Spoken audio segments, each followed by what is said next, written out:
जी अस्सलाम वालेकुम। कैफ 3 आज के लेक्चर आगाज करते हैं। लेक्चर 72। आज के लेक्चर में चैप्टर 13 के लास्ट दो कंसेप्ट है, ये स्टडी करेंगे हम।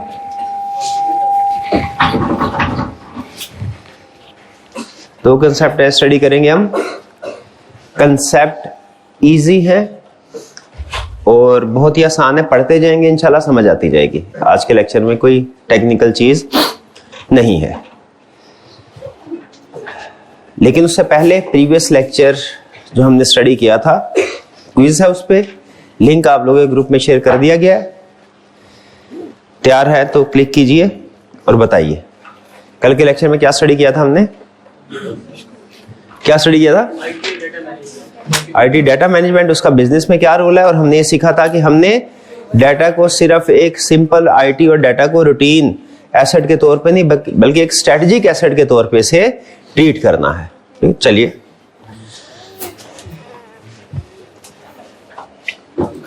पहला क्वेश्चन, सीआरएन जरूर लिखिएगा।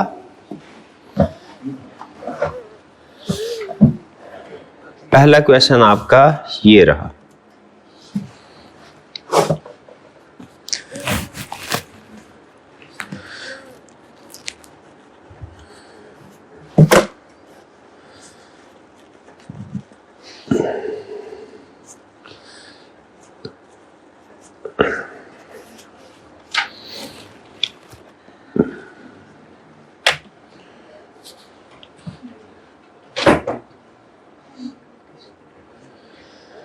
मैनेजमेंट अपग्रेड किया सिस्टम को, प्रोक्योरमेंट, प्रोडक्शन और फाइनेंस सारे डिपार्टमेंट्स को कनेक्ट कर दिया। क्या सिस्टम को सारे डिपार्टमेंट्स को कनेक्ट करना चाहिए, एबिलिटी होनी चाहिए।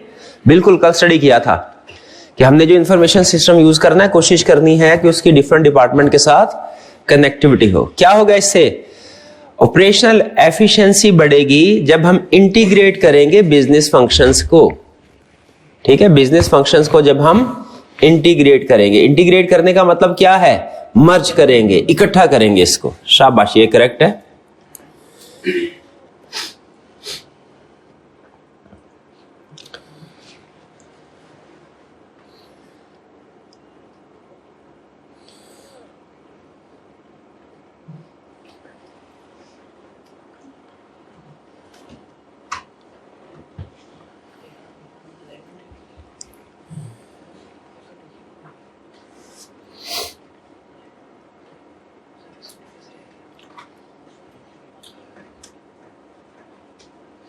जब आप किसी भी आईटी टूल में, डाटा में ऐसे इन्वेस्टमेंट करें तो उसके दो में से कोई एक पर्पस फुलफिल होना चाहिए। या तो उससे आपकी कॉस्ट कम होनी चाहिए या उससे रेवेन्यू बढ़ना चाहिए, वरना ऐसे आईटी टूल का फायदा नहीं है। ठीक है, यहाँ पे वो कह रहा है कस्टमर एक्सपीरियंस इंप्रूव होगा तो मतलब इनडायरेक्टली आपकी सेल बढ़ेगी।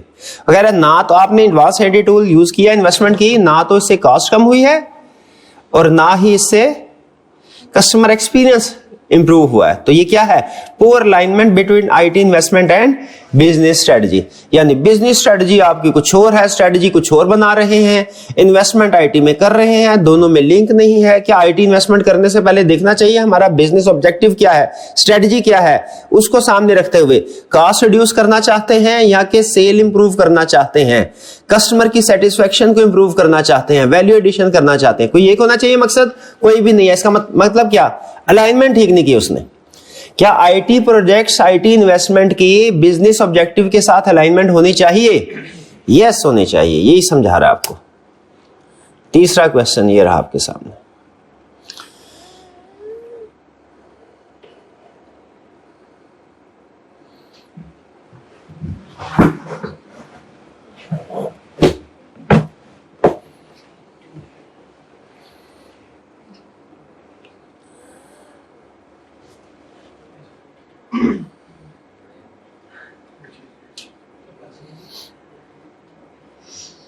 भाई मेरे ख्याल में तो ठीक ही है।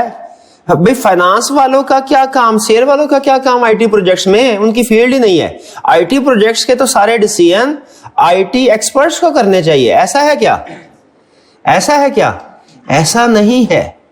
बल्कि आईटी इन्वेस्टमेंट करने से पहले ऑपरेशन वालों से, सेल वालों से, मार्केटिंग, सबसे इनपुट लेनी चाहिए। भैया आपकी नीड क्या है, जरूरत क्या है। ये ना हो हम ऐसी चीज इजाद कर दे जो टेक्निकल एबिलिटी स्ट्रांग हो लेकिन किसी काम की ना हो। ठीक है ना भी। अगर कार मैन्युफैक्चरिंग कंपनी जो है ऐसी गाड़ी जो है वो इन्वेंट कर दे जो पेट्रोल तो फार जब जो चलती तो बहुत अच्छा है, लेकिन उसका डिजाइन अच्छा नहीं है, दिखने में अच्छी नहीं लगती, यूजर को पसंद नहीं आती, उसका कलर पसंद नहीं आता, तो बड़ी अच्छी गाड़ी है लेकिन उसका कलर उसका येलो है, क्या आप उसको बाय करेंगे?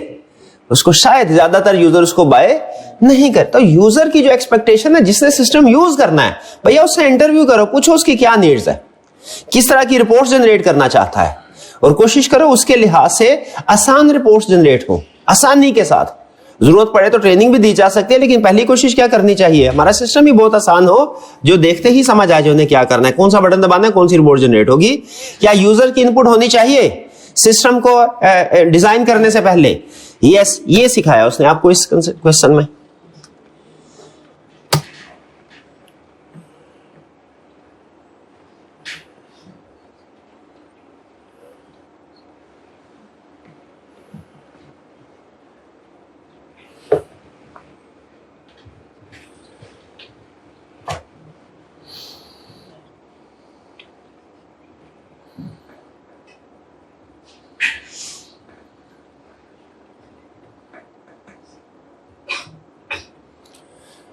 खैर नया कंप्यूटर भी ला सकते थे, लेकिन उन्होंने cloud based CRM customer relationship management software buy किया। क्यों? क्योंकि उनके पास फंड नहीं थे।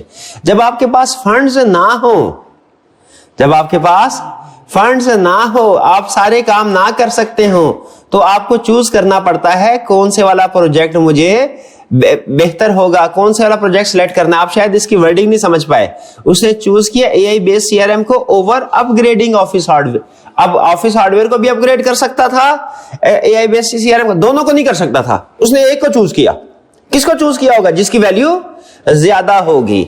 मुझे बताइए इस पूरे में उसने कहीं पे कोई ये कहा है कि इस चीज से कॉस्ट मिनिमम होगी? नहीं, लिमिटेड फंड होना और चीज है, कॉस्ट मिनिमाइजेशन होना और चीज है। लिमिटेड फंड होना बुरी बात है, कॉस्ट मिनिमाइजेशन होना अच्छी बात है। इसमें ऑटोमेशन तो हो नहीं रही, उसने कोई ऑटोमेशन, उसने कोई ऑपरेशनल एफिशिएंसी की अभी बात ही नहीं की, क्वेश्चन के अंदर बात ही नहीं की।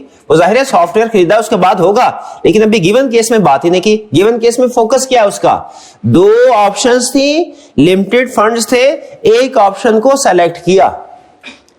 इसमें कॉस्ट मिनिमाइजेशन नहीं हो रही, ठीक है, इस गिवन केस के कंटेक्स्ट। आगे चल के होगी वो अलग बात है। तो ये कौन सा है? Prioritising IT projects that deliver greatest strategic value. ये ऑप्शन करेक्ट है। पढ़ा था ना कल हमने कि जब हमारे पास डिफरेंट प्रोजेक्ट्स हो और सारे प्रोजेक्ट स्टार्ट नहीं कर सकते, अपॉर्चुनिटी कॉस्ट इकोनॉमिक्स में भी पढ़ा होगा आपने, तो कौन से वाला प्रोजेक्ट सिलेक्ट करना है? कौन सा? टास्क करके डिसाइड करना है, जिसकी ग्रेटेस्ट वैल्यू होगी वो।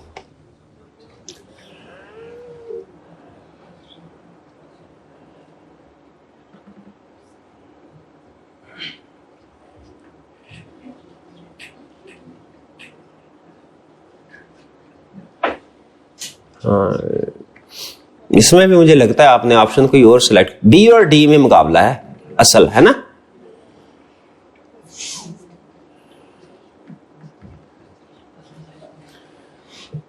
कंटेक्स्ट देखना है, क्वेश्चन को पढ़ना है कि streaming company analyses view point habits to recommend personalised content, personalised content. तो ये कौन सा? Data driven innovation and personalisation.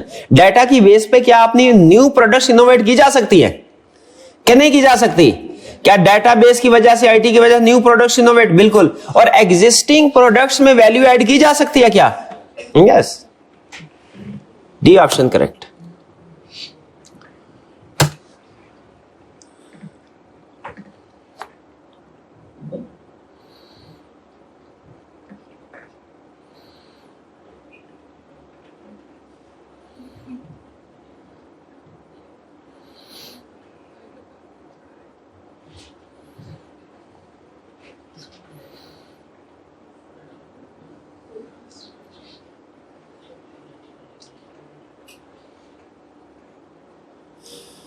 कह रहा है कि डाटा मौजूद था, चाहते तो हर एक को उसकी पसंद के लिहाज से भी एडवर्टीजमेंट ऐड शेयर की जा सकती है। एक ही मैसेज किया सबके लिए, एक ही एडवर्टीजमेंट सबके लिए। क्या अच्छी स्ट्रेटजी है?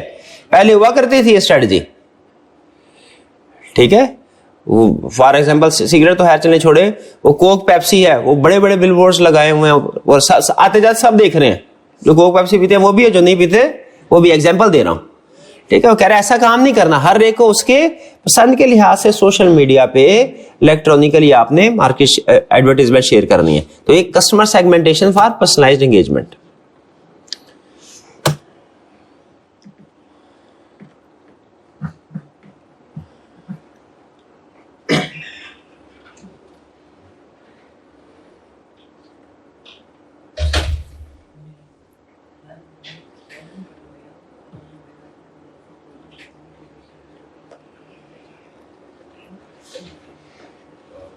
क्या कंपनीज अपना डाटा दूसरी कंपनीज को, कंपेटिटर नहीं, अदर कंपनी, रिसर्चर्स वगैरह, उनको शेयर कर सकते हैं, सेल कर सकते हैं? बिल्कुल कर सकते हैं, लेकिन याद रखिए उसको थोड़ा एनोनिमस कर देते हैं।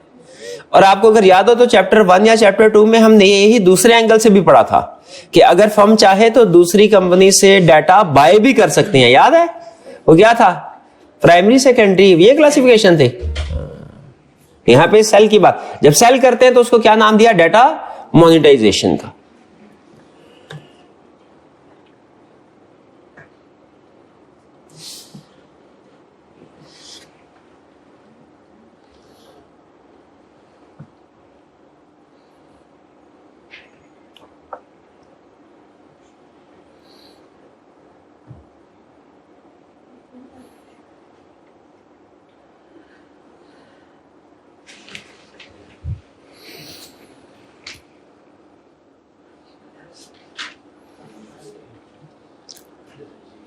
जी, क्लियरली डिफाइन किया कौन पर्सन डिसीजन लेगा, किसकी अकाउंटेबिलिटी होगी।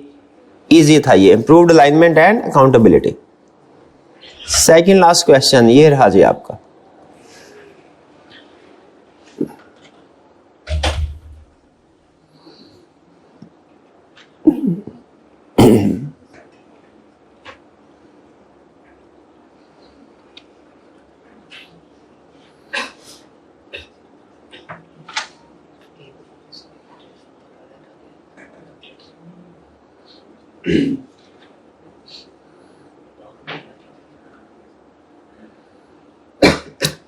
मैनेजमेंट ने आईटी केपीआईज को रिव्यू किया, अपडेट किया। What principle does this reflect? Focus on continuous improvement in IT.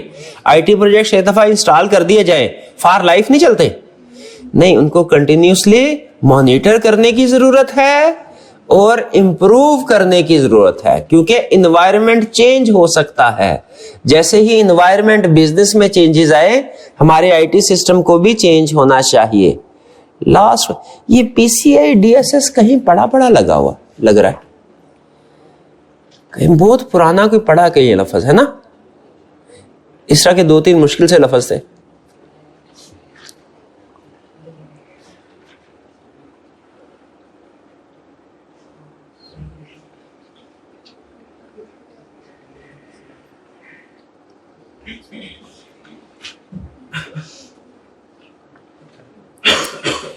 ये क्या, ये रेगुलेटरी रिक्वायरमेंट्स हैं, याद है आपको जी। तो इससे कंप्लायंस में रेगुलेटरी रिक्वायरमेंट इंश्योर होती है। चलिए जी, toppers.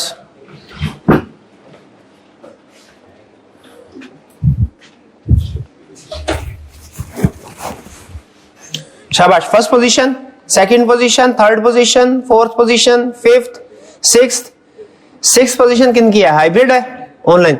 7th, 8th, 9th, 10th। शाबाश। चलिए, ये तो था जी हमारा क्विज। अब चलते हैं आज के लेक्चर की तरफ। जो आज का कंसेप्ट हम स्टडी करने जा रहे हैं वो है information and communication technology, process and controls और importance of digital disruption on accounting and finance profession. कि हमारे प्रोफेशन पे क्या डिजिटल डिसरप्शन की वजह से कोई फर्क आया है? ये जो इतनी डेवलपमेंट्स हो रही हैं आईटी फील्ड में, एआई की फील्ड में, इंफॉर्मेशन सिस्टम में, डेटाबेस में, क्या इसकी वजह से हमारा accounting and finance profession effect हुआ है? इफेक्ट क्या हुआ? खत्म हो गया?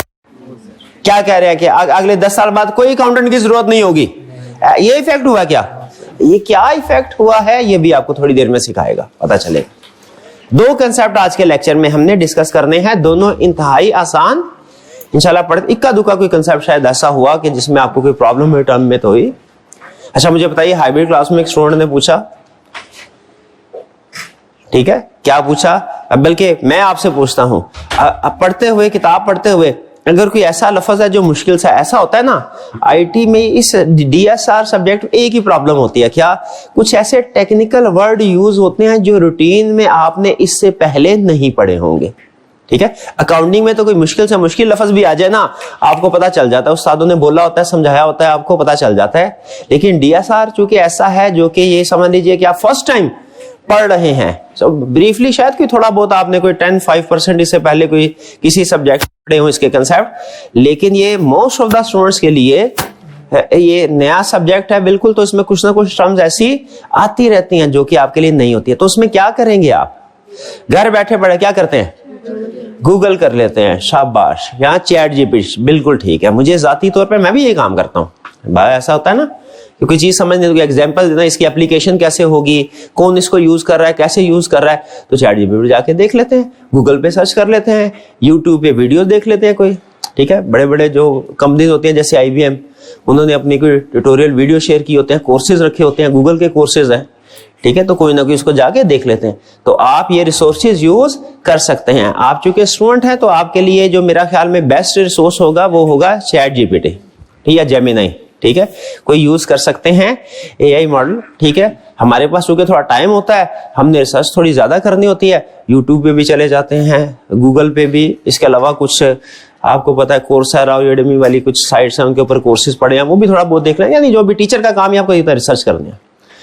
तो आप सिर्फ एक रिसोर्स के ऊपर जाएं, क्योंकि यूट्यूब पे जब जाते हैं ना उसमें टाइम ज्यादा लगता है और बात का कुछ बातें काम की बताते हैं, कुछ काम की नहीं भी होती आपके, ठीक है। बहरहाल आगे आपकी ऑप्शन है कि किस टूल को यूज करते हैं, लेकिन आप इन टूल्स को यूज कर सकते हैं। वो बच्चे ने मुझसे पूछा कि क्या कर सकते हैं, बिल्कुल कर सकते हैं, ठीक है जी। चलिए अच्छा वापिस आते हैं, ICT process and control. ICT क्या है? ICT मतलब क्या? इंफॉर्मेशन एंड कम्युनिकेशन टेक्नोलॉजी, मतलब टेक्नोलॉजी से मुराद समझे टूल्स, वो टूल्स जो आप किस लिए यूज, भाई फिनटेक भी था ना, फिनटेक फाइनेंस टेक्नोलॉजी, फिनटेक क्या था? वो टेक्नोलॉजी, वो टूल्स जो आप फाइनेंशियल ट्रांजैक्शंस में यूज करते हैं, वो था फिनटेक। तो खुद मुझे बताइए इंफॉर्मेशन एंड कम्युनिकेशन टेक्नोलॉजी क्या होगा? ऐसे टूल्स जो आप इंफॉर्मेशन और कम्युनिकेशन, इंफॉर्मेशन जनरेट करने के लिए, प्रोसेस करने के लिए और दूसरे लोगों को इंफॉर्मेशन कम्युनिकेट करने के लिए जो टूल यूज करते हैं उन्हें कहते हैं इंफॉर्मेशन एंड कम्युनिकेशन टूल्स। कौन से टूल्स हुए? ICT information communication tools. कौन से टूल्स हुए? ऐसे टूल्स जो आप इंफॉर्मेशन प्रोसेस करने के लिए, जनरेट करने के लिए, प्रोसेस करने के लिए और दूसरे लोगों तक इंफॉर्मेशन कम्युनिकेट करने के लिए टूल्स यूज करते हैं, वो है इंफॉर्मेशन एंड कम्युनिकेशन टेक्नोलॉजी या इंफॉर्मेशन एंड कम्युनिकेशन टूल्स। इसमें वो आपको बताएगा, थोड़ी सी टेक्निकल साइड बताएगा इसकी, कि टेक्निकल ये जो टूल्स होते हैं इनके फंक्शंस क्या होते हैं, और फिर इसका फोकस फाइनेंशियल साइड पे भी होगा, क्योंकि उसने हमें बताया इस चैप्टर में कि जो टूल्स है ना, जो आपके IT प्रोजेक्ट्स हैं, वो सस्ते नहीं होते, वो महंगे होते हैं। कॉस्ट आहिस्ता आहिस्ता वैसे इनकी कॉस्ट कम हो रही है, लेकिन वो नॉर्मली है जो IT प्रोजेक्ट। तो आपको क्या करना है, हो सकता है आप अगर स्मॉल लेवल पे बिजनेस करें, आपके पास पैसे नहीं, सैलरीड पर्सन है, लेकिन आपको ये इनोवेट करना चाहते हैं, तो आपके पास इतने रिसोर्सेज नहीं है, तो वो क्या कहता है? प्रायोरिटाइज करें। वो क्या कहता है? इवैल्यूएशन करे कि जो आप IT टूल्स अपने बिजनेस में यूज कर रहे हैं उसका बेनिफिट भी उतना मिलेगा कि नहीं मिलेगा, ठीक है। तो कुछ टेक्निकल साइड की डिस्कशन होगी और कुछ फाइनेंशियल साइड की डिस्कशन होगी। इस कंसेप्ट को समझते हुए आपने जो एग्जांपल रखनी है ना जहन में, इंफॉर्मेशन कम्युनिकेशन एंड टूल्स की जो एग्जांपल जहन में रखनी है, वो एग्जांपल ये जहन में रखनी है कि जैसे मैं आपसे एग्जांपल पूछता हूं, ICAP ने एक चैट बोर्ड क्रिएट किया, उस चैटबॉट के अंदर इंफॉर्मेशन, अपनी डेटाबेस, नॉलेज बेस इंफॉर्मेशन उसमें स्टोर कर दिया कि बच्चों की ये क्वेरीज होती हैं और उनका पॉसिबल आंसर ये हो सकता है। अब आप अगर कोई क्वेरी पूछते हैं एज स्टूडेंट तो आपको ऑटोमेटिकली कोई जवाब देता है। बताइए क्या ये आईसीटी है, इंफॉर्मेशन एंड कम्युनिकेशन टेक्नोलॉजी है? क्या इस टूल के जरिए से आप तक इंफॉर्मेशन कम्युनिकेट की जा रही है? यस। इस एग्जांपल को ज़हन में रखना है। अब वो आगे आपको बता रहा है कि इस आईसीटी को यूज करते हुए आपने इसमें कौन कौन सी चीजों को जहन में रखना है, कौन कौन सी चीजों का ध्यान रखना है। यानी आपने असेस करना है एडिक्वेसी ऑफ आईसीटी प्रोसेस, कि क्या आपका प्रोसेस एडिक्वेट है, आपका जो सिस्टम है वो एडिक्वेट है, ठीक है? क्या वो सिस्टम जो है एफिशिएंसी ला रहा है आपके बिजनेस में? क्या वो सिस्टम में सिक्योरिटी मेजर्स मौजूद हैं, कहीं कोई हैक ना कर ले? क्या उससे यूजर सेटिस्फाइड है जिस यूजर ने इसको यूज करना है? ठीक है, वो हो सकता है आप भी यूजर हैं, इसके अलावा इंटरनल यूजर भी हो सकते हैं। जैसे कोई भी टूल यूज करना है, बैकएंड पे कोई ना कोई आईटी का पर्सन उसको मैनेज कर ही रहा होगा, ठीक है? तो वो जो within the organisation system को यूज कर रहे हैं वो भी यूजर हैं, और यूजर आउटसाइड द ऑर्गेनाइजेशन भी हो सकते हैं, ठीक है? तो यूजर की सेटिस्फेक्शन होनी चाहिए। क्या सबसे पहले इवैल्यूएट करना है? जब कभी कोई आईसीटी सिस्टम हम इंस्टॉल करेंगे तो क्या इवैल्यूएट करना है? एडिक्वेसी, क्या ये जो इसका प्रोसेस है, आईसीटी प्रोसेस एडिक्वेट है। दूसरी चीज हमने देखना है कि अगर गुंजाइश हो, यहां पे तो असेस कर लिया क्या है, किस किस लेवल का है, क्या हमारे एफिशिएंसी इंश्योर कर रहा है सिस्टम, क्या इस सिस्टम की वजह से हमारा प्रोसेस एफिशिएंट है, क्या इस सिस्टम में सिक्योरिटीज और कंप्लायंस को कंप्लाई किया जा रहा है, सिक्योरिटी इंश्योर की जा रही है, क्या हमारा यूजर सेटिस्फाइड है, ये देखा जा रहा है। अच्छा, और फर्ज करें अगर इनमें से किसी का आंसर नो है, फिर क्या करो? फिर भैया उसको प्रूव करो। यहां पे आप वैल्यूएशन कर रहे हैं, असेस कर रहे हैं। असेसमेंट या वैल्यूएशन का मतलब है करंटली देखो किस पॉइंट पे है। इंप्रूवमेंट का मतलब क्या है? अगर उसमें गुंजाइश हो तो क्या करो? उसको इंप्रूव करो, बेहतर करो, बेहतर से बेहतरीन करो। तो वो इंप्रूवमेंट कैसे होगी आईसीटी प्रोसेस में? इंप्रूवमेंट यहां पे क्या कर रहे हैं? हम असेस कर रहे हैं आईसीटी प्रोसेस को, और यहां पे क्या कर रहे हैं? हम इसको इंप्रूव करने की कोशिश कर रहे हैं। भाई कैसे इंप्रूव किया जा सकता है? ऑटोमेशन और स्टैंडर्डाइजेशन से। जो आपके प्रोसेस हैं जितने ज्यादा ऑटोमेट करेंगे, जितने ज्यादा स्टैंडर्डाइज करेंगे उतना ही बेहतर है। वैसे ऑटोमेशन से स्टैंडर्डाइजेशन ऑटोमेटिकली हो जाती है। स्टैंडर्डाइजेशन का मतलब क्या है? देखें, अगर 3 लोग बिठाए हुए हैं स्टूडेंट्स को इंफॉर्मेशन देने के लिए पुराने जमाने में, तो स्टूडेंट इंफॉर्मेशन पूछेगा, हर एक का जवाब डिफरेंट हो सकता है। किसी का नॉलेज कम होगा, किसी का ज्यादा, किसी का उस जगह पे इंटरेस्ट होगा, किसी का नहीं होगा, किसी का मूड अच्छा है, किसी का मूड बुरा है। स्टैंडर्डाइजेशन नहीं होगी रिस्पॉन्स में, एक जैसा जवाब नहीं मिलेगा स्टूडेंट्स को। ऐसे होता है ना, ठीक है? तो लेकिन आईसीटी प्रोसेस में क्या है? स्टैंडर्डाइजेशन। यानी हमने प्रोसेस ऐसा रखना है, स्टूडेंट, कोई भी स्टूडेंट आंसर क्वेश्चन पूछे, सबको आंसर एक जैसा मिले, आंसर में फर्क ना हो। ये ना हो कोई पूछे भाई नेक्स्ट अटेम्प्ट में हमारा डीएसआर का पेपर किस दिन है, एक को जवाब मिले 5, एक को मिले 7, ऐसा तो नहीं ना। स्टैंडर्डाइजेशन एक जैसा, ऑटोमेशन हो, स्टैंडर्डाइजेशन हो। क्या इससे हमारा ICT, information communication technology system process improve होगा? बिल्कुल। और कैसे इंप्रूव हो सकता है? Enhancing security controls. आपने इधर सिक्योरिटी को असेस किया था, अब यहां पे क्या कर रहे हैं? उसको एनहेंस कर रहे हैं, बढ़ा रहे हैं सिक्योरिटी को। फिर क्या जरूरत पड़े तो यूजर्स को, अगर यूजर सेटिस्फाइड नहीं है, यूजर कहते हैं सर ये बटन दबाते हैं ये हो जाता है, ये बटन दबाते हैं पता नहीं क्या चल रहा है, तो फिर यूजर को ट्रेनिंग और सपोर्ट प्रोवाइड करें यूजर को। और जरूरत पड़े तो सिस्टम में भी तो बात गलती हो सकती है, सिस्टम काम ठीक नहीं कर रहा, तो दोनों पॉसिबिलिटीज हैं। हो सकता है यूजर को नॉलेज ना हो सकता है सिस्टम में प्रॉब्लम, गाड़ी का एक्सीडेंट होता है, हो सकता है ड्राइवर मसला, हो सकता है गाड़ी में मसला हो, तो ड्राइवर को क्या करना है? Training and support. और गाड़ी का क्या करना है? Regular audit and essential. ये रेगुलर ऑडिट एंड एसेंशियल नहीं है, असेसमेंट है, ठीक है, रेगुलर ऑडिट एंड असेसमेंट, ठीक है। इसमें क्या है, हम सिस्टम को रेगुलरली चेक करते हैं, क्या सिस्टम सही काम कर रहा है, अगर इसमें कोई वीकनेसेस हैं उनको इंप्रूव करना। तो ये समझा आईसीटी प्रोसेस कंट्रोल में क्या कर रहे हैं, हम असेस कर रहे हैं आईसीटी प्रोसेस को और इंप्रूव कर रहे हैं। ये थोड़ा सा टेक्निकल डिस्कशन थी।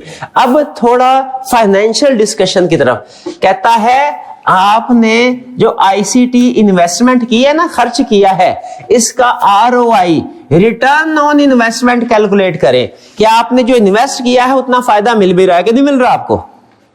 भाई प्रोजेक्ट ऐसा है, ऐसा तो नहीं सफेद हाथी पाल लिया, वो खर्चे पे खर्चा हो रहा है और कोई इतना बेनिफिट नहीं मिल रहा। करें क्या करें, कॉस्ट बेनिफिट एनालिसिस करें। ये तो आपने अकाउंटिंग में पढ़ा ही होगा, कॉस्ट बेनिफिट क्या है। कोई भी फैसला, कोई भी खर्च करने से पहले देखें इसका बेनिफिट कितना मिलेगा। अगर बेनिफिट ज्यादा है वो करें स्टार्ट प्रोजेक्ट, अगर बेनिफिट कम है तो नहीं करना। और क्या करें, प्रोडक्टिविटी गेन देखें कि क्या इससे आपकी प्रोडक्टिविटी बढ़ रही है, एफिशिएंसी बढ़ रही है। हाँ, अगर तो ऑटोमेशन हो रही है, ऑटोमेशन से रूटीन वर्क हमारे ऑटोमेट हो जाते हैं, ह्यूमन इंटरवेंशन कम हो जाती है, कॉस्ट कम हो जाती है, एरर भी कम हो जाते हैं ऑटोमेशन से कॉस्ट कम होती है, बिल्कुल होती है, क्वालिटी भी इंप्रूव। तो अगर तो ये काम हो रहे हैं फिर इसका मतलब क्या है, प्रोडक्टिविटी गेन है। ऐसे होता है ना ऑटोमेशन से जो ह्यूमन कॉस्ट है, लेबर कॉस्ट है, वो कम हो जाती है ना, क्योंकि अब वो काम कौन कर रहा होगा, वो हमारा जो ऑटोमेटेड सिस्टम है वही टास्क कर रहा होगा। तो वो जो पर्सन पहले ये टास्क करता था उसको घर भेज दे क्या, नहीं, उसे चाहिए थोड़ा सा अपने स्किल सेट को इंप्रूव करे। अब उसका रोल हम डाटा ऑपरेटर की बजाय डाटा एनालिस्ट की तरफ उसको प्रमोशन दे देंगे, डाटा एनालिस्ट बना देंगे उसको। वो बुक कीपिंग की बजाय डिसीजन मेकिंग का रोल प्ले करेगा। ये भी हम सीखेंगे अभी इम्पैक्ट के ऊपर कि आज का जो अकाउंटेंट है ना, पहले अकाउंटेंट क्या हुआ करता था, वो फाइनेंशियल स्टेटमेंट्स को प्रिपेयर करता था, बुक्स ऑफ अकाउंट्स को प्रिपेयर करता है, फाइनेंशियल स्टेटमेंट्स को प्रिपेयर करता है, उसका ये रोल होता था। लेकिन अब डिजिटल डिसरप्शन की वजह से ये काम तो आईटी सिस्टम कर लेगा उसका। अब चार्टर्ड अकाउंटेंट का क्या काम रह गया, अब उसका काम ज्यादा क्रिटिकल हो गया, अब जजमेंटल हो गया, अब एनालिटिकल हो गया। अब उसका रोल अकाउंटेंट की बजाय बिजनेस एडवाइजर बन गया, ठीक है। अब आपने एडवाइस करना है, अब आपने एनालिसिस करना है, फाइनेंशियल स्टेटमेंट बनानी नहीं है, एनालिसिस करना है और सजेशन देनी है। सर ये इन्वेंट्री जो है ना ये हर साल बढ़ रही है, इसको जरा कंट्रोल करने की जरूरत है, जस्ट इन टाइम सिस्टम लेके आते हैं ना, री ऑर्डर लेवल इंट्रोड्यूस करवाते हैं। अकाउंटिंग में पढ़े होंगे आपने ये स्टडी। तो आज के अकाउंटेंट का सबसे बड़ा जो रोल है ना प्रोबेबली वो क्या है, आज का अकाउंटेंट बुक कीपर नहीं है, आज का अकाउंटेंट बिजनेस एडवाइजर है। अगर आप अपना रोल, आपको बिजनेस को अंडरस्टैंड करना है, एडवाइस करना है ओनर को, ठीक है। फिर इसके बाद क्या है, अच्छा वापस आते हैं वैल्यू। हम क्या कह रहे थे, रिटर्न ऑन इन्वेस्टमेंट। जो आईसीटी सिस्टम इंस्टॉल किया है, देखो उससे आपको कोई रिटर्न मिल रहा है कि नहीं मिल रहा। रिटर्न किसके शक्ल में मिल सकता है, कॉस्ट बेनिफिट एनालिसिस करें, बेनिफिट ज्यादा है, कॉस्ट कम है, रिटर्न मिल गया। प्रोडक्टिविटी देखें, प्रोडक्टिविटी बढ़ी है, एफिशिएंसी इंप्रूव हुई है, ह्यूमन इंटरवेंशन कम हुई है ऑटोमेशन की वजह से, तो आपको बेनिफिट मिल गया, रिटर्न ऑन इन्वेस्टमेंट मिल गया। स्ट्रेटेजिक वैल्यू, बाज़ औक़ात ऐसा होता है कि इमीडिएटली बेनिफिट सामने नहीं आते आपके, आप कोई सिस्टम इंस्टॉल करते हैं ना, लॉन्ग टर्म में उसके बेनिफिट्स आपको मिलते हैं। तो कहता है बेनिफिट्स को इवैल्यूएट करने में सिर्फ शॉर्ट टर्म बेनिफिट नहीं बल्कि लॉन्ग टर्म बेनिफिट्स को भी देखो। कुछ प्रोजेक्ट्स के रिजल्ट फौरी तौर पे सामने आ जाएंगे, कुछ के थोड़ा लेट होंगे, ठीक है।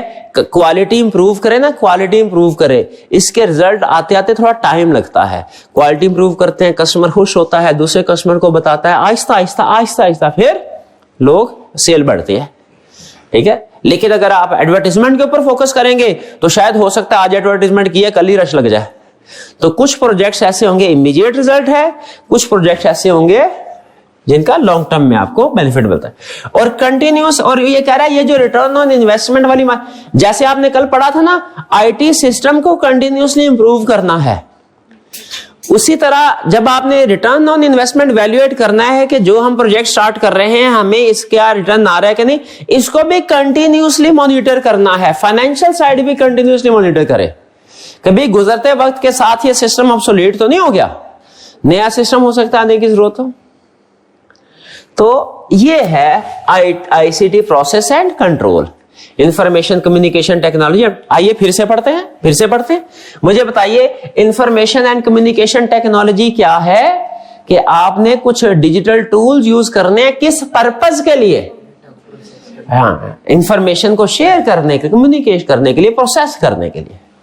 तो जरा बताइए कि इसमें 3 कंसेप्ट्स कौन से हैं आईटी प्रोसेस एंड कंट्रोल में, आईसीटी प्रोसेस। एक, हमने आईसीटी प्रोसेस को असेस करना है, फिर क्या करना है? आईसीटी प्रोसेस को इंप्रूव करना है, फिर क्या करना है? रिटर्न ऑन इन्वेस्टमेंट पे नजर रखनी है। रिटर्न ऑन, भाई ये असेस करना है हमने आईसीटी सिस्टम को। क्या क्या चीजें असेस करनी है? प्रोसेस एफिशिएंसी, कि जो आईसीटी का प्रोसेस है, यानी किस प्रोसेस से इंफॉर्मेशन शेयर हो रही है यूजर्स को, वो देखो प्रोसेस एफिशिएंट है। अभी एफिशिएंट प्रोसेस से क्या मुराद है? एफिशिएंट प्रोसेस से मुराद है आईसीटी को आपका टाइम, कॉस्ट और एफर्ट सेव करनी चाहिए। ठीक है, अगर सिस्टम एफिशिएंट होगा तो टाइम भी बचाएगा, कॉस्ट भी बचाएगा, एफर्ट, काम जल्दी जल्दी होंगे। और अगर सिस्टम इनएफिशिएंट होगा, वो क्या करेगा? डिले आएंगे, प्रोडक्टिविटी कम होगी। एग्री करते हैं? प्रोसेस एफिशिएंसी का मतलब यही होता है कॉस्ट एफर्ट कम हो, सिंपल। फिर सिक्योरिटी एंड कंप्लायंस, आपको आईटी के हर प्रोसेस में, हर सिस्टम की तरह इस आईसीटी प्रोसेस में भी क्या करना है? आपने अपने डाटा को प्रोटेक्ट करना है। भाई ऐसा ना हो कोई हैकर साइंसदान हो, हमारे डाटा को हैक कर ले, उसमें अजीबो गरीब बातें लिख दे। ठीक है, वो स्टूडेंट क्वेरी पूछ रहा है, हर क्वेरी के जवाब में वो कोई ना कोई शेर सुना देता है। हैकर जिस तरह के बात का काम करते हैं ना, ऐसा नहीं होना चाहिए। ठीक है, सिस्टम हमारा स्ट्रॉन्ग, जो हमारे डाटा को प्रोटेक्ट करे।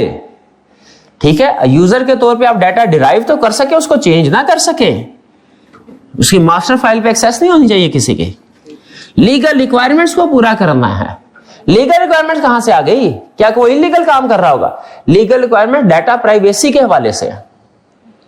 ठीक है, डाटा प्राइवेट, ये सबसे ज्यादा सेंसिटिव डाटा बैंक्स का होता है। बैंक्स में अक्सर स्कैंडल सामने आते रहते हैं कि डाटा हैक हो गया, वो डार्क वेब पे सेल करने के लिए डाटा अवेलेबल है, वगैरह वगैरह। तो यहां पे लॉ क्या कहता है? आप डाटा को प्रोटेक्ट करें, लीगल रिक्वायरमेंट्स पूरी करनी है डाटा प्रोटेक्शन के हवाले से। और क्या, अगर वीक कंट्रोल, यहां पे कह रहा है क्या करना है, यहां पे क्या कह रहा है? अगर नहीं किया तो क्या होगा? नहीं किया तो क्या होगा? डिले होंगे, लो प्रोडक्टिविटी होगी। ये अगर नहीं किया तो क्या होगा? फ्रॉड हो सकते हैं, डाटा लॉस हो सकता है, गवर्नमेंट ऑर्गेनाइजेशन की तरफ से पेनल्टीज पड़ सकती है हमें। और क्या वैल्यूएट करना है? प्रोसेस एफिशिएंसी वैल्यूएट करना है, सिक्योरिटी एंड कंप्लायंस को वैल्यूएट करना है, और क्या यूजर सेटिस्फेक्शन, क्या जो यूजर उस इंफॉर्मेशन सिस्टम को यूज कर रहा है वो सेटिस्फाइड है, उसके लिए इजी टू यूज है, क्या उसके टास्क कंप्लीट हो रहे हैं, जो वो क्वेरी पूछता है उसको सही जवाब मिलता है। ये सारी चीजें अगर यूजर सेटिस्फाइड है तो बड़ी अच्छी बात है। सिस्टम रिलायबल होना चाहिए, यूजर फ्रेंडली होना चाहिए। ठीक है, अगर यूजर कंप्लेन कर रहा है तो उसका मतलब क्या है? कि या तो आपका सिस्टम सही डिजाइन नहीं, या आपने ट्रेनिंग प्रोवाइड नहीं की। तो फिर क्या करना पड़ेगा? फिर आगे इंप्रूव करना पड़ेगा। यहां पे ये इससे रिलेट कर रहा है डायरेक्टली। ट्रेनिंग को इंप्रूव करने के लिए क्या करना है? जो यूजर्स हमारे सिस्टम को यूज कर रहे हैं उनको ट्रेनिंग प्रोवाइड की जाए। ट्रेनिंग इंप्रूव करेगी सिस्टम यूज को, सपोर्ट करेगी, यूजर का कॉन्फिडेंस बिल्ड करेगी। Training and support, training provide करे। सपोर्ट का मतलब है उसे कि कोई मसला हो भाई को फोन करना, भाई फौरी तो ये गाइड कर देगा। ये क्या है? Support, training and support. Regular audit and assessment, system को भी फ्रीक्वेंटली रिव्यू करते रहें, उसमें किस जगह पे डिले आ रहा है, जहां पे वीकनेसेस हैं वहां पे कंट्रोल के जरिए उसको इंप्रूव करें। और क्या करें, सिक्योरिटी को, कंट्रोल्स को इंप्रूव करें, जैसे password, encryption, multi factor authentication. ये हमने कंट्रोल्स कहीं पढ़े हैं पहले? ये रिस्क वाले एरिया में भी आएंगे। इनके से आपका सिस्टम स्ट्रांग होगा। ठीक है, स्ट्रांग कंट्रोल मतलब इंफॉर्मेशन सेफ गार्डेड। कैसे आप अपनी इंफॉर्मेशन को सिक्योर कर सकते हैं बताइए? पासवर्ड से, मल्टी फैक्टर ऑथेंटिकेशन से, इंक्रिप्शन से, और क्या है, ऑटोमेशन एंड स्टैंडर्डाइजेशन। ये एफिशिएंसी से रिलेट करता है। ठीक है, अब यही है, इसी को थोड़ा कह दे कि हम बढ़ा देंगे तो ये बन जाएगा, भी ऐसा ही कंसेप्ट है। ऑटोमेशन से क्या होता है, एरर्स भी कम होते हैं, मैनुअल वर्क भी कम होता है। स्टैंडर्डाइजेशन से आपका प्रोसेस कंसिस्टेंट रहता है, हर स्टूडेंट जो सवाल पूछेगा उसको एक जैसा ही जवाब मिलेगा। स्टैंडर्डाइजेशन, ठीक है। और चले, ये तो हम थोड़ी सी टेक्निकल डिस्कशन कर लिया, थोड़ी फाइनेंशियल डिस्कशन भी कर लिया। जो आईसीटी सिस्टम है उसको हमें कोई फायदा देना चाहिए, बिल्कुल। ROI, return on investment, investment से कितना बेनिफिट मिलता है, तो ये इंश्योर करने के लिए हमें इन्वेस्टमेंट से बेनिफिट मिल रहा है, क्या क्या करना है, क्या बेनिफिट किसकी शक्ल में आ सकता है? Cost benefit analysis. आप आईसीटी की कॉस्ट को उसके बेनिफिट्स के साथ कंपेयर करें, बेनिफिट ज्यादा होने चाहिए। आप उसकी प्रोडक्टिविटी देखिए, प्रोडक्टिविटी इंप्रूव हुई, हमारा क्या फर्क पड़ा प्रोडक्टिविटी में? क्या हमारी प्रोडक्टिविटी इंप्रूव हुई है? प्रोडक्टिविटी किसको बोलते हैं? एफिशिएंसी। एफिशिएंसी किसको? मतलब आप कम वक्त में कम खर्चा करके कोई काम कर लें तो ये एफिशिएंसी है। तो देखें कि हमारे आउटपुट, प्रोडक्शन बढ़े या कॉस्ट कम हो, ये है प्रोडक्टिविटी। कॉस्ट कैसे कम होती है? ये ऐसे कम होती है। स्ट्रेटेजिक वैल्यू देखें, सिर्फ शॉर्ट टर्म बेनिफिट ना देखें, ये शॉर्ट टर्म बेनिफिट है, लॉन्ग टर्म बेनिफिट भी देखें। बात बेनिफिट थोड़ा डिलेड शक्ल में मिलते हैं, ठीक है। और फिर कंटिन्यूस, आपने फाइनेंस के भी खर्चे को भी, टेक्निकली सिस्टम सही चल रहा है कि नहीं चल रहा है, इसमें कंटिन्यूसली नजर रखनी है, और सिस्टम के खर्चों पे भी नजर रखनी है। ये ना वो सिस्टम अब हमें ज्यादा एक्सपेंसिव पड़ रहा है, या मार्केट में उससे बेहतर सिस्टम आ जाए जो कॉस्ट के पॉइंट ऑफ व्यू से मोर फ्रेंडली हो, टेक्निकली वही टास्क कर रहा हो, टेक्निकली इंप्रूव्ड नहीं है लेकिन कॉस्ट सस्ती है। भाई ये समझ आई आईसीटी सिस्टम? असेस, तीन बातें आईसीटी सिस्टम में, असेस करना है, इंप्रूव करना है, रिटर्न ऑन इन्वेस्टमेंट। क्या क्या? असेस करना है, इंप्रूव करना है, रिटर्न ऑन इन्वेस्टमेंट। क्लियर जी? चलिए अब मुझे बताइए इंपैक्ट ऑफ डिसरप्शन। भाई डिसरप्शन ने बड़ी बड़ी फील्ड्स को, जैसे हमने बोला था एंटरटेनमेंट इंडस्ट्री को इफेक्ट किया है, अगर टैक्सी इंडस्ट्री को इफेक्ट किया है, होटल इंडस्ट्री को इफेक्ट किया है, क्या हमारे अकाउंटिंग एंड फाइनेंस फील्ड को भी इफेक्ट किया है? यस किया है ना। क्या हमारे रूटीन टास्क ऑटोमेट हो गए हैं? जो बैंक रिकंसिलिएशन स्टेटमेंट बनाते हैं ना, आप इधर से टिक किया ये अमाउंट, इधर से टिक किया ये अमाउंट, कोई चक्कर नहीं बनाने वाला। हमारे जमाने में सवाल होता है, बड़ा सा सवाल, आखिरी सवाल ये करवाया करते थे, एक कैश बुक, एक बैंक स्टेटमेंट, और कहते थे रिकंसिलिएशन। हम एक एक आपको तो सिर्फ डिफरेंस देते हैं ना, वो डिफरेंस भी हमने देखना होता था। अब क्या है, अब आपको पता है एआई के ऊपर अभी भी आप जाए, घर जाएं, आई कैप की बुक का एक इमेज ले, हमारी बुक का एक लर्निंग ऑब्जेक्टिव का इमेज ले, दोनों इमेज उधर अपलोड कर दें और उससे पूछे, दोनों को कंपेयर करें, कहीं सर की बुक में कंसेप्ट मिसिंग तो नहीं है? पेज 1 आई कैप की बुक है, पेज 2 जो है वो सर की किताब का पेज है, बताओ दोनों में सर की बुक में कोई कंसेप्ट मिसिंग तो वो क्या करेगा, बता देगा कि नहीं बताएगा? इसी तरह रिकंसिलिएशन भी जो होती है वो कंपेयर कर लेता है, कौन सी वाली ट्रांजैक्शन दोनों साइड पे आ रही है, दोनों डॉक्यूमेंट्स हम अपलोड कर देते हैं पीडीएफ में, और वो आपको विद इन सेकेंड रिकंसिलिएशन बना देता है, जो पहले घंटों लगते थे। Automation, time save, error reduced. तो बताइए क्या एआई की वजह से हमारे जो रूटीन नेचर की रिकंसिलिएशन बनाते थे, टाइम बच गया कि नहीं? इंपैक्ट हुआ? ओके। अच्छा मुझे बताइए, अगर आपको पता चले कि एआई आपका काम कर सकता है, जो काम आप करते हैं ना एआई काम कर सकता है, आप खुश होंगे कि सैड होंगे? असल में सैड होना चाहिए। एआई अगर हमारा काम कर सकता है ना, हमने क्या कर रहा है, एम्प्लॉयर ये सोचेगा भाई इसका क्या करना है, भाई वो आगे बताएगा आपने क्या करना है, यहां से पहले टाइम तो बचा ले। फिर क्या कह रहा है, दूसरा फायदा ये है, ये यहां पे बता रहा है क्या करना है, कि अब जो अकाउंटेंट है ना, उनको क्या करना चाहिए, उन्हें अपनी स्किल्स को इंप्रूव करना चाहिए। आज का अकाउंटेंट जो है उसका रोल बुक कीपिंग का नहीं है, उसका रोल है डाटा एनालाइज करना है और एडवाइजरी रोल है, मैनेजमेंट को एडवाइज करना है। अब आप अपने आप को समझे, अब अकाउंटेंट कम और बिजनेस एडवाइजर ज्यादा है। ठीक है, तो क्या करें आप, यहां से जो टाइम बचेगा आपने क्या करना है, उससे अपनी स्किल को ट्रांसफॉर्म करना है, नई नई डिजिटल स्किल्स आदत बना लें। हर हफ्ते कोई ना कोई नई चीज सीखनी है, नई स्किल, हर महीने एक नई स्किल आपके स्किल सेट में ऐड होनी चाहिए। अभी से आदत बना लें, स्किल रिक्वायर्ड है, अभी तो नहीं, बाद में जब आर्टिकल में चलेंगे आप।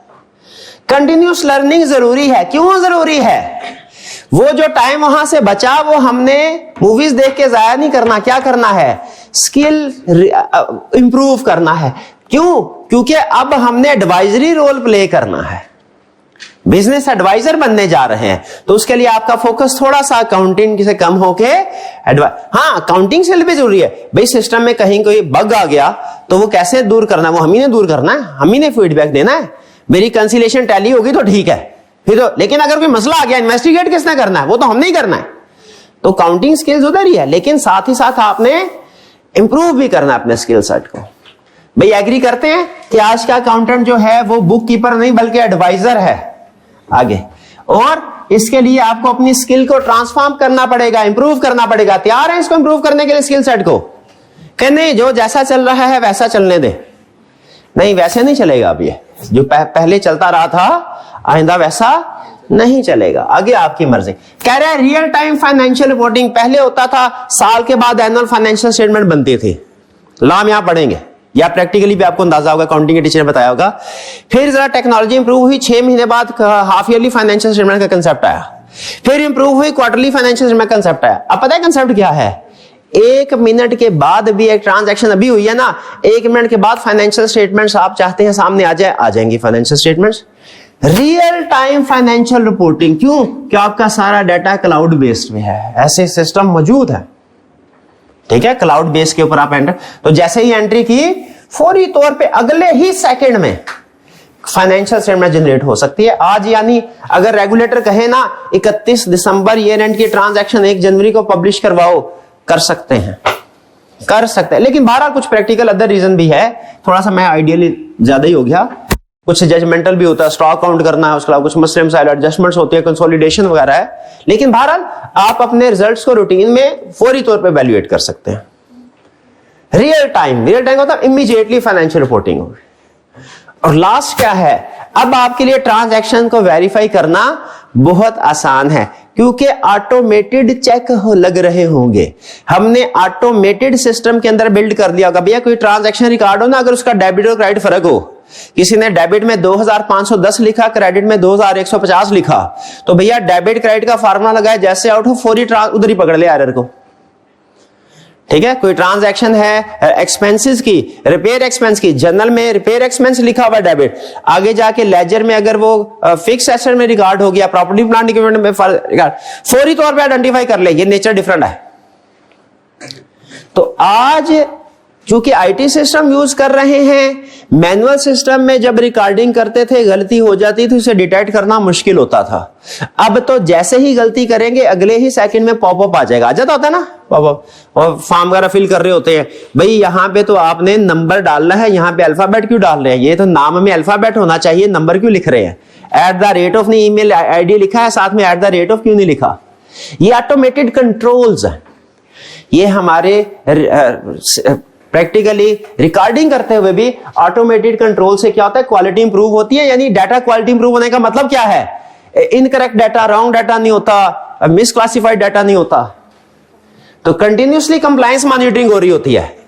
पहले महीने बाद या 3 महीने बाद फाइनेंशियल स्टेटमेंट जनरेट होती थी, फिर चेक करते थे फाइनेंशियल स्टेटमेंट ठीक है कि नहीं। अब क्या है, हर ट्रांजैक्शन के साथ साथ मॉनिटरिंग हो रही है आईटी की वजह से। तो बताइए कुछ हमारा फील्ड चेंज हुई कि नहीं डिजिटल डिसरप्शन की वजह से। सबसे बड़ा चेंज क्या आया, हमारे रूटीन टास्क ऑटोमेट हुए, जिसकी वजह से हमें मौका मिला, टाइम मिला, हम अपने स्किल सेट को ट्रांसफॉर्म कर सके, ताकि हम अपना रोल अब बुक कीपर की बजाय, बुक कीपिंग का काम ये कर रहा है, अब हमारा रोल क्या होगा, एडवाइजर। Adviser, business adviser. और फाइनेंशियल स्टेटमेंट्स भी साथ साथ बन रही हैं, विद इन सेकेंड आप समरी निकाल सकते हैं। और साथ ही साथ चेकिंग भी हो रही है, कंप्लायंस वर्क भी, कि अगर कोई गलत ट्रांजैक्शन है वो इमीडिएटली आइडेंटिफाई हो जाए। क्लियर जी? कुछ समझ आया? आज दो कंसेप्ट क्या सीखे हमने? आईसीटी सीखा और हमने इंपैक्ट ऑन डिसरप्शन सीखा, हम अकाउंटिंग प्रोफेशन पे। क्लियर? कोई मुश्किल तो नहीं था कंसेप्ट? क्लियर? चलिए जी। अच्छा, आज का लेक्चर यहां पे खत्म करते हैं। अल्लाह हाफिज।